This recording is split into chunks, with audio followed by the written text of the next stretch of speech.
Welcome to the Heartbeat for Hire podcast. I'm your host, Lyndsay Dowd.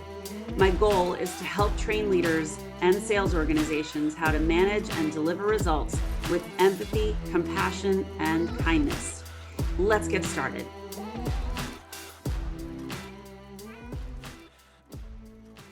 Greetings, everyone. Welcome to this episode of Heartbeat for Hire. I have a very special guest for you today, Shannon Bahrke, who is an Olympian, made the U.S. ski team in 1998 for mogul skiing. She competed, okay, buckle up, listen to this. She competed on 6 world championship teams, 3 Olympic teams, brought home 2 Olympic medals, 7 World Cup wins, 1 overall World Cup title, and 6 national titles. She is an author and wrote a children's book titled Mommy, Why Is Your Hair Pink?, which we are going to talk about, and launched a leadership development team building company called Team Empower Hour. She was also named a 2019 Utah Business 40 Under 40 award winner. She continues to keep her plate full by integrating Team Empower Hour into a multitude of businesses, delivering inspirational keynotes around the globe and working as a ski champion for Deer Valley. She's also a mom to 2 great kids, and there's so much more. I had to condense it. Welcome, Shannon. Thank you. Thank you so much for having me. Super happy you're here, and you have such a great story. So I want to just jump right in. And can you just share a little bit about your background, maybe what drew you to skiing in the first place? Yes. Well, I grew up in Lake Tahoe, California. Both of my parents were from LA and went on their honeymoon in Tahoe.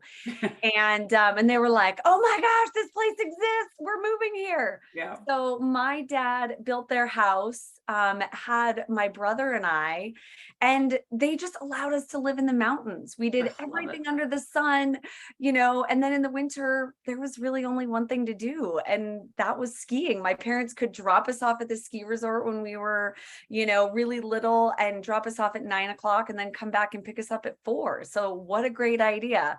So I fell in love with being in nature. And I think as a little girl, I look back now, I guess not as a little girl, but I look back when I was a little girl, and I loved the freedom of skiing. I loved that, I could go as fast as I wanted to go. I could go any place that I wanted to go on the mountain that I could ski. And, it was just that freedom, I think, that we crave so much as little kids. And that's really, I think, what really drew me to skiing in the first place, was that freedom of it. Now, I listened to one of your TED Talks, and you talked a little bit about figure skating, because that was your initial love, but you didn't stick with that. Tell us about your dream and how you landed where you did.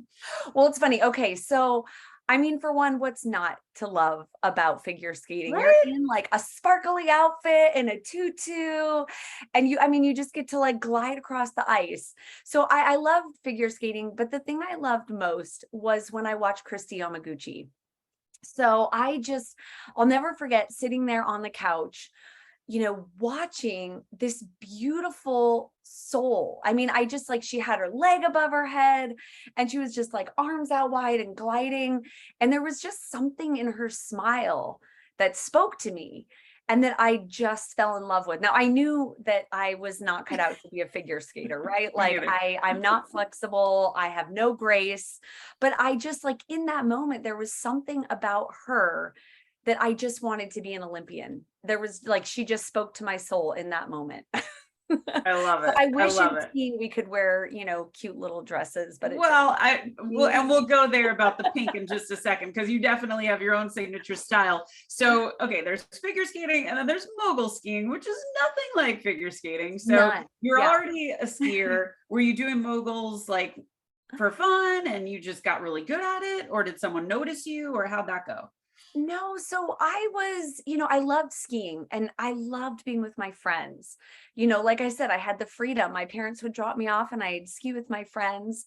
And, but one day the coach of the Squaw Valley freestyle team, now it's Palisades Tahoe, he saw me skiing on the mountain, and he's like, wow, you've got a lot of energy. It was not because I was good. I just want everyone to know that it was because he saw, this just blast of energy always going down the mountain. And he's like, wow, your energy, I think you'd be really good at mogul skiing. Why don't you come and try this? And I am like most people out there. I was like, wait a minute, those big bumps, that look like they hurt your knees and they're Right. hard to ski. And like, I try and avoid them at all costs. No, thank you. I don't want to do that. But after a couple months, I was like, all right, I'll come try this stupid sport of mogul skiing. And for those of your audience members that do remember, most of the young ones won't remember, but we used to do as a sport, we did mogul skiing, we did aerials, Yes. and you can Google it now, you can YouTube it, ballet skiing. So we did all three of those, and it was so much fun. I think the creativity, the challenge, not always having to do the same thing. We could learn all different types of things. So I really enjoyed that. It was super fun. So you found your way from California to Utah. Yeah. And was the goal when you went to Utah to make the ski team, or what was the thought process there? Well, there was a bunch of different things. I had made some friends here from skiing because we would always come here to compete. So I knew people here that were really, seemed like kind of part of my family. But it also had a great school, the University of Utah. I had a really good GPA. And so I automatically, I think, was accepted into the University of Utah. And of course, yes, I wanted to make the US ski team. Like, that was my main goal here, was, to move here. The US ski team was based out of here. We had this amazing training facility called the Utah Olympic Park, where we go down these big plastic jumps and jump off and land in the water, which is, as mogul skiers, that's what we do in part of our mogul run. So there were a bunch of different reasons. School, skiing, and friends were the main reason. And I didn't think I'd be here for very long, but I've pretty much lived here since 1998. Love it. I love it. So you get there, and how long until you made the team? Well, it seems like it was so easy. I made it that very first year that I moved here.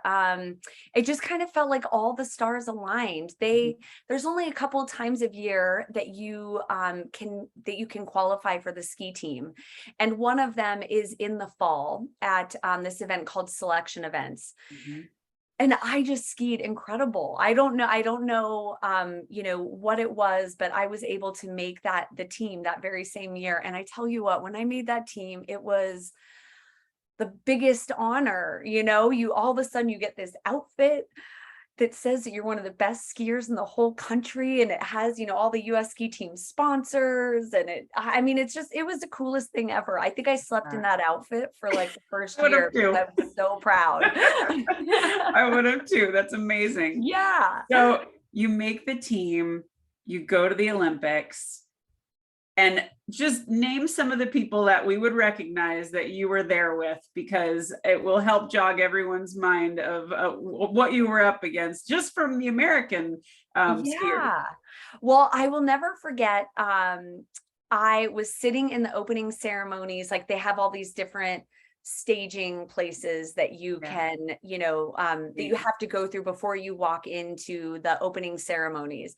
And I remember this reporter coming up and being like, "Excuse me, do you know where Johnny Mosley and Bodie Miller and, all of these like ski icons are?" And I'm like, "Well, Hello? you don't even need them. You have access to me right now. This is before I'm famous. So just so you know, you should definitely do an interview with me." And he laughed and he was like, "No, I'm good." Like, where are the other real athletes, Oh my So God. it was kind of funny. So Bodie Miller obviously was in those Olympic Games. Lyndsay Vaughn, I think it was her first Olympics. Julia Mancuso, who went on to win a bunch of Olympic medals. In my sport, Joe Pack, who won a silver medal in aerials. Travis Mayer, who won a silver. Johnny Mosley, did I say him already? I think I did. So and Shaun White. Everybody remembers Shaun White. Tomato. Yeah, the flying tomato. Yeah. So it was a really fun time, amazing being able to walk into the opening ceremonies with so many of my childhood heroes. It was really surreal. So moguls is a pretty solitary sport, but I know you talk about team and what that means to you. Would you share that? Yeah, we are, when we're standing in the gate, it's just us. But I have to be honest, it is so much a team sport, and not even just a team within our country, not just the American team, it is a world team. I Mm. traveled the world, we wake up every single week in a different country with all of the other athletes from around the world. And, we help get one another, all of our skis in the same place, we find something lost, like, hey, can you pick that up at the airport? Yeah. So it really is a team sport. And it was so much fun to be able to do it with so many incredible athletes and learn from one another and share those experiences and just be part of such an incredible, time and part of our life. Yeah. I know, and we're going to get into leadership and culture because I'm going to talk about that. But Yeah, of course. just from a team perspective, that probably set you up, and I'm making an assumption here, but that probably set you up for business later and Absolutely. how you worked with the people that work on your team. Yeah.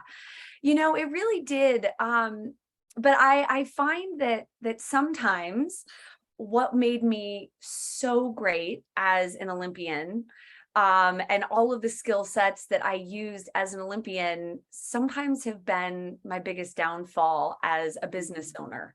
Interesting. So I think it really set me up for success in a lot of ways, but it also set me up for a lot of failure in things that I've really had to kind of understand about myself and accept and push through and find a better way. So let's unpack that. Talk about that. I want to understand more.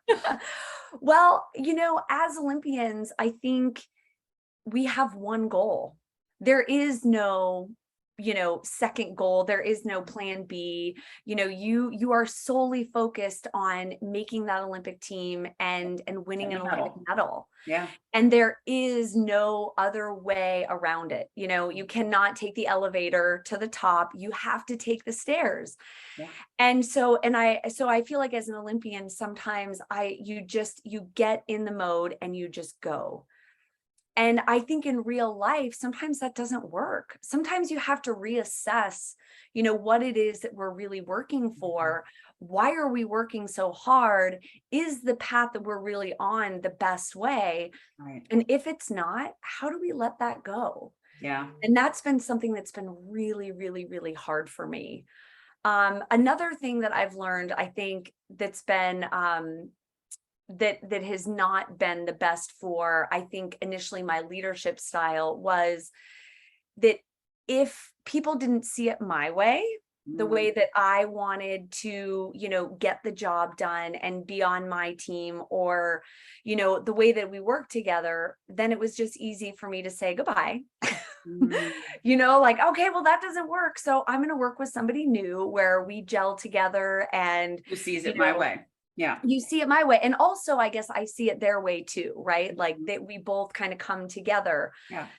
And in real life, that's not the way that it works either, right? You have to take your best qualities and somebody else's best qualities. And if they don't match up, you still have to make that work. And you can't disregard the things that are great with them and for you and for them.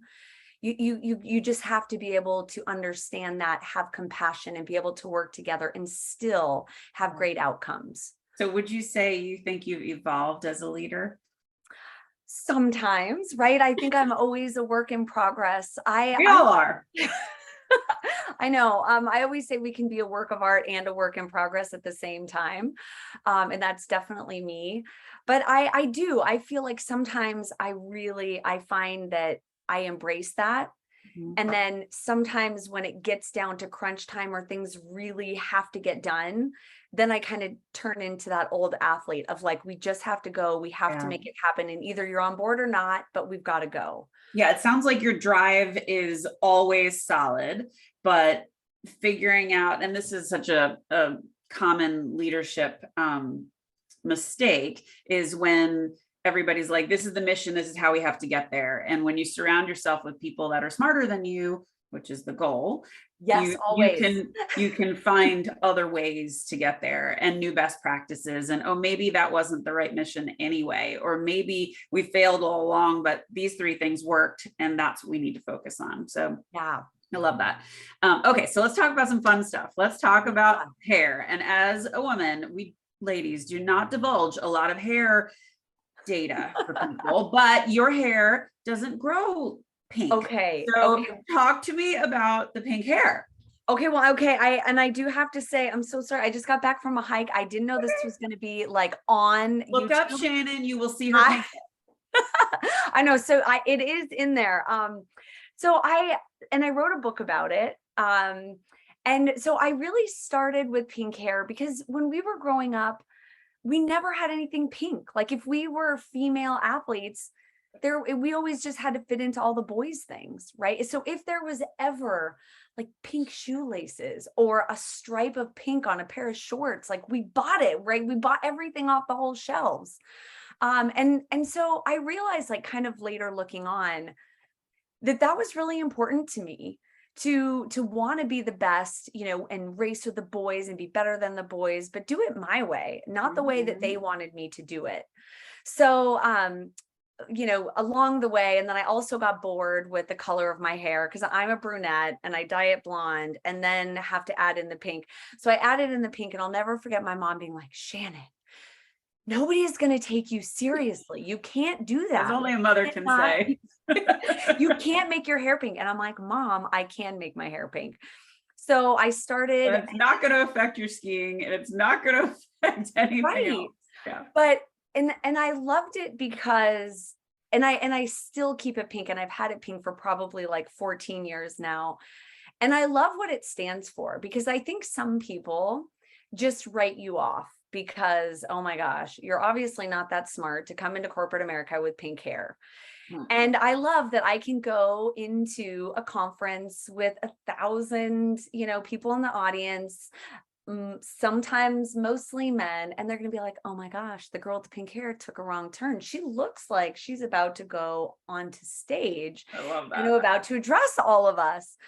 And so I love that. I love having that expectation and somebody put you in a box and you just having to break out of that box and show them who you are, no matter what they think of you when you started. I love that. And I love being underestimated, and I love surprising the crap out of people. So I totally get that. And so just talk about your book because it's adorable. Thank you. Yeah, I love it. I have a daughter named Zoe. And everybody's always asking, Shannon, you need to write a book. And I'm like, you guys, but my story isn't written yet. I mean, I know that as an Olympian, it's written, it's done. There's no more that I can do there, but I'm so much more than just that. And I have to get a little further down this path of life before I tell you all the things. But then one of my mentors and good friends, Lorraine, convinced me that I should write a kid's book. And I was just blown away. I had the best time writing the book. And it's all about finding your confidence, and that we have everything inside of us to, accomplish our dreams, and that we need to trust our inner light, and our inner light is love. And, just, I think a lot of things that we need to tell our kids and have those conversations with our kids. And I think the most fun part about the book, this girl, Ingrid Ochoa, she was the illustrator. And I'll never forget handing her the words to the book and being like, how is she going to write? Yeah. I don't even know. And she just brought everything to life. And I just cried the first time I saw it. I was like, oh my gosh, this is amazing. So reading with my kids is my favorite thing that we do every night. And I hope that, people will read my book and have that same experience and time with their kids. I love that. Now, and it was the perfect segue for my next question, because you talked about everybody has it within them, and you refer to yourself as a pretty average person.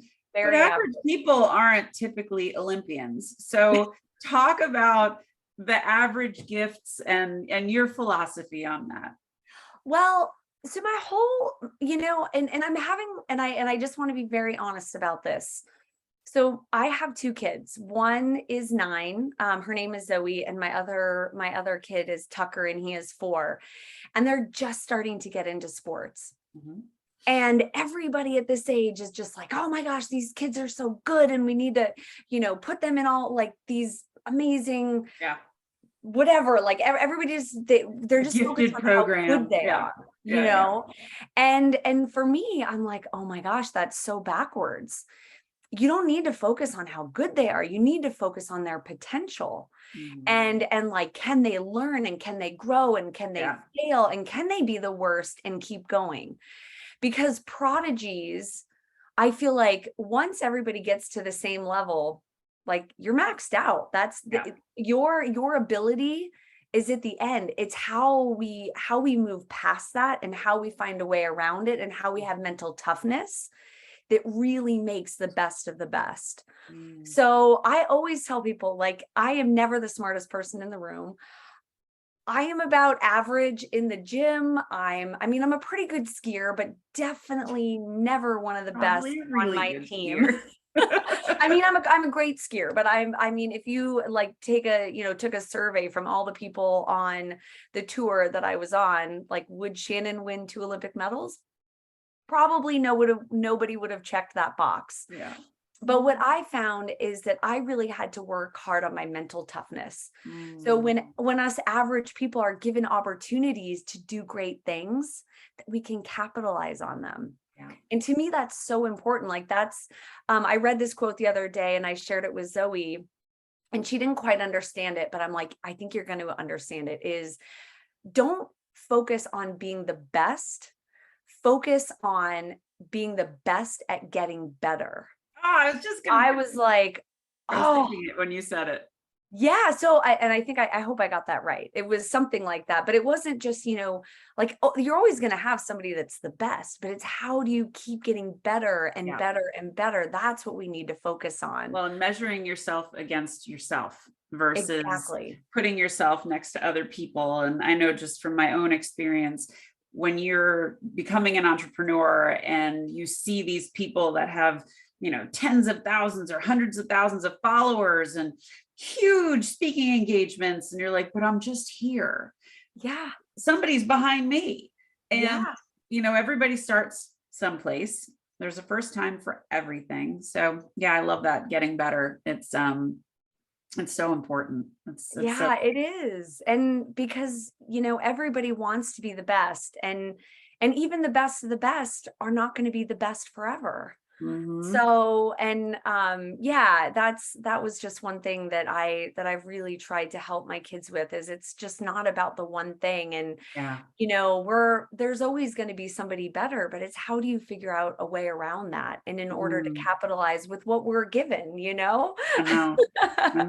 I have no superpowers. Well, I do have a unicorn superpower, but it's not really my superpower. Do you want to share? Oh, well, so this is my phone, and it's a unicorn. And I always ask kids, what their animal power is, or what their power animal is.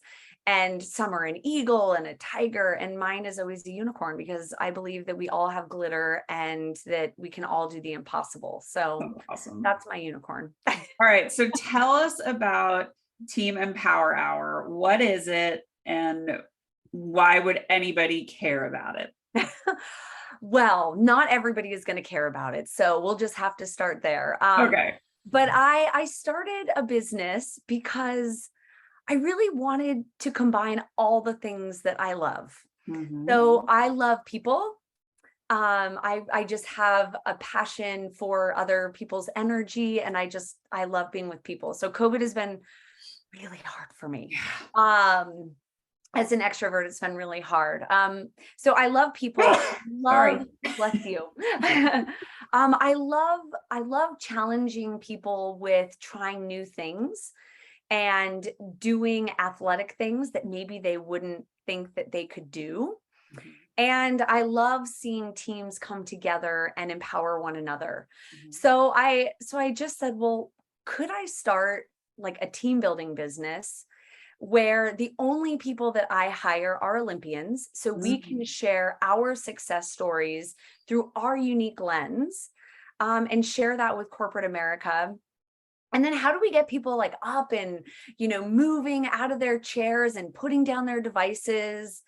And how do we kind of like combine all of those things together? So I built Team Empower Hour out of that, and it was just taking off really, really well right And then before COVID hit. COVID. Oh God. And then it crashed and burned. And I'll never forget the first email was like, Shannon, what are your virtual options? And I'm like, it's the anti to what my business is. Oh, I don't have any virtual options. I don't want to be virtual. I want people to put down their screens. So I've done some keynote speaking and stuff that's been virtual, but I've really just tried to stay true to me and just kind of hang on and yeah. remember the why every single day. And now that life is coming back, it's really fun to see teams that have never seen each other in person get Oh, together yeah. in person and like instantly, light up a room. So what kind of people would sign up for Team Empower Hour? Is it like corporate teams or? Yeah, we have corporate teams from all over the country, whether they're doing corporate retreats, Mhm.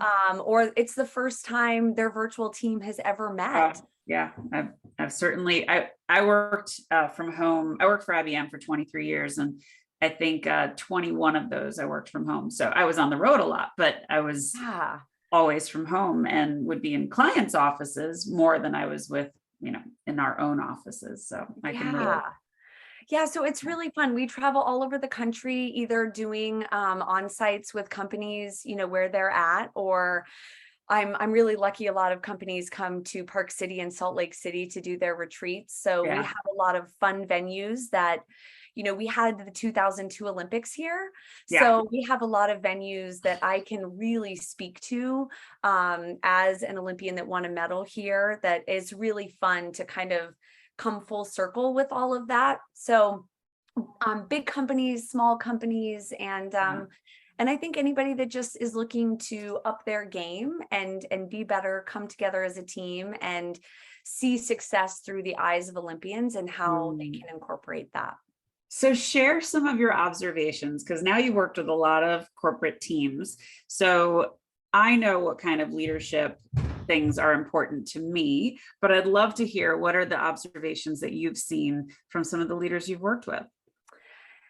It's hard. It's been really interesting actually seeing teams before COVID, and seeing how much has changed, how much has shifted, and what are the priorities now. And I think before COVID, all the companies were just focused on measuring success, in profits and how much they were growing every year, and oh my gosh, how could we do more things in a shorter amount of time, and how could we be better.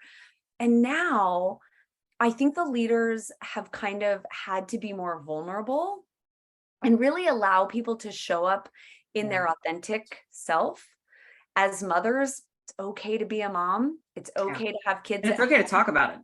And it's okay to recognize that. And it's okay to say, hey, I have a daughter named Zoe, and here she is, and she'll pop up. And so I think leaders are really having to be a leader to the whole person instead of just the business person. And I really find that when leaders embrace that, they have more empathy.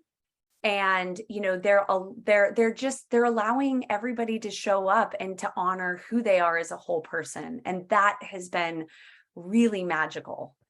Well, you're speaking my language, and you gave me another perfect segue. Your mom taught you a lot about empathy, and you want to share what she taught you and how you learned it? Yeah, my mom is, I think when I was growing up, I really took my mom for granted. And I love my mom and dad. Like my dad he's the best ever too. But my mom really, I think she just did so much and was always there for my brother and I. And I always took that for granted. My mom was a lawyer, so she owned her own practice. She showed up to court, she fought battles for other people and still showed up at our soccer games and was the first person to give us a hug and the first person to, offer to be the driver at our field trips for school. And at the time it was just like, well, of course my mom's going to do it. And now I'm That's like, what she Mom, does. like, yeah, like that's just what she does. And now I'm like, oh my gosh, Mom, that was so hard. I'm so grateful for that. So she taught me so much about what it was to be a really strong woman. Mm. Um, that she always respected my dad as, as a wife.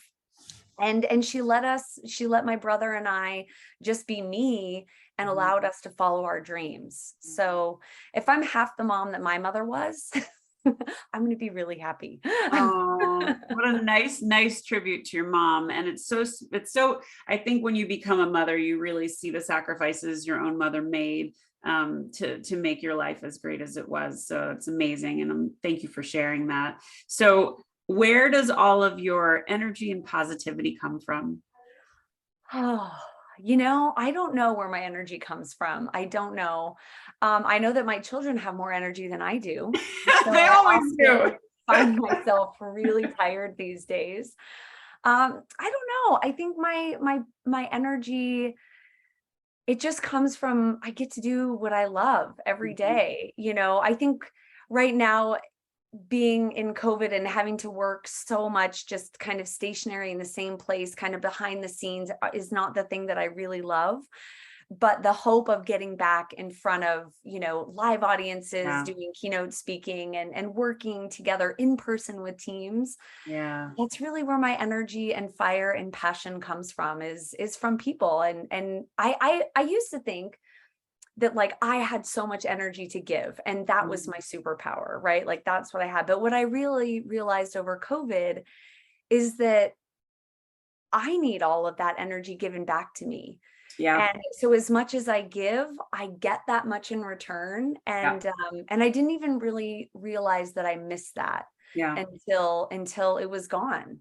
No, yeah, I think COVID, the pandy gave me a gift too, and that was really being very intentional with my time and surrounding myself with people that lifted me up and people that recharged my battery. And I no longer was going to do the obligatory life. I wasn't going to go to the showers because it was a nice thing to do. And, I went and what I did with intention, and that recharges my battery. And it does give you a much more fulfilled, joyful life. So I totally am picking up what you're putting down. Yes. I know. So, I feel you, sister. yeah. So, what inspires you? I mean, you've got your kids, you've got obviously getting recharged by people, but what else? Oh gosh. I think the thing that really is inspiring me right now is my kids. I tell people right now I feel like I'm parenting utopia because 9 They're at and great 4, ages. like Yeah. so much fun, like so There's much so much fun fun. right now. Yeah.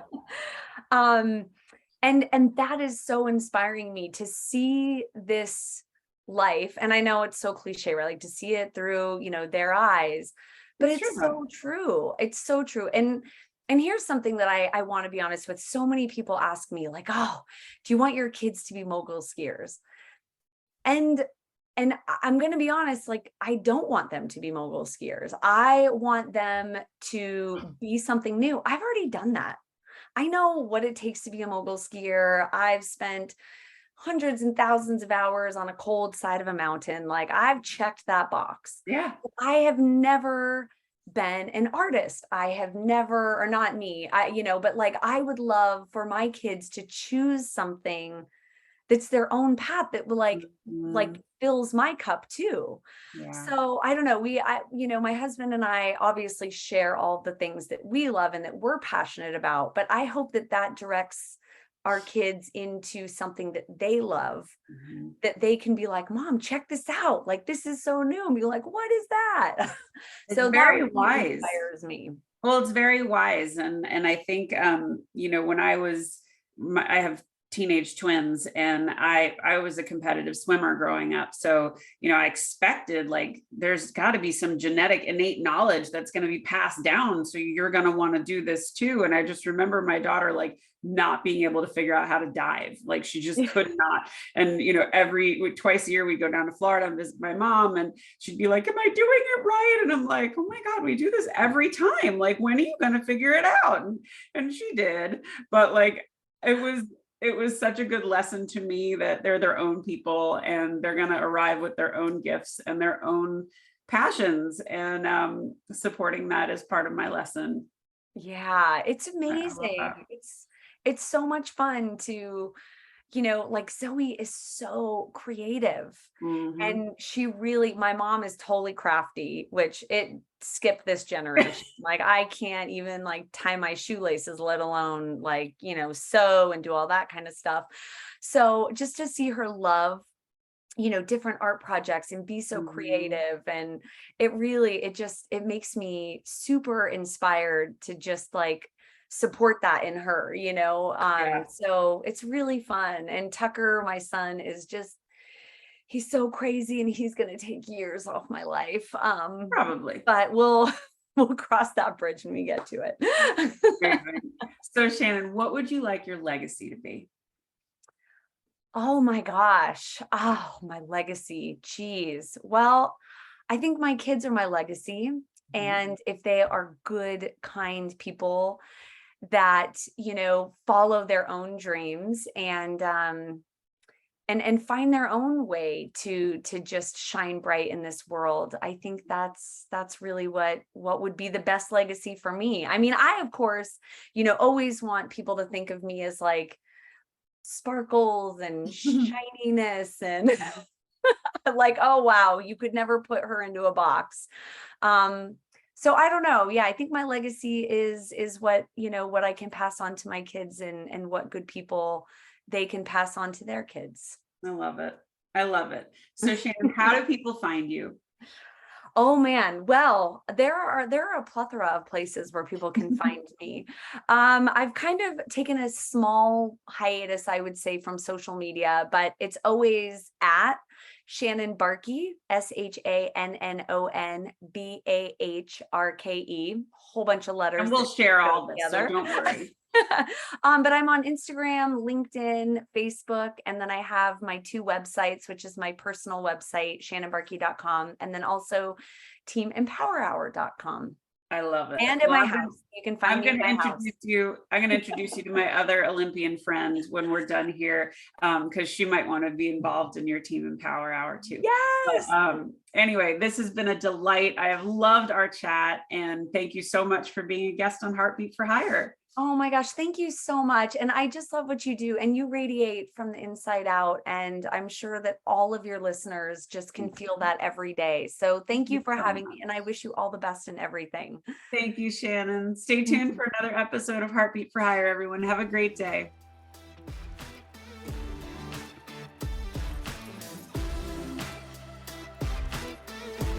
Thanks for listening to Heartbeat for Hire. If you like what you hear, I'd love it if you'd subscribe and leave a 5-star review. To keep the conversation going, you can find me on Insta or at LinkedIn at Lyndsay Dowd, H4H, or you can reach me at my website, heartbeatforhire.com. Thanks so much. Have a great day.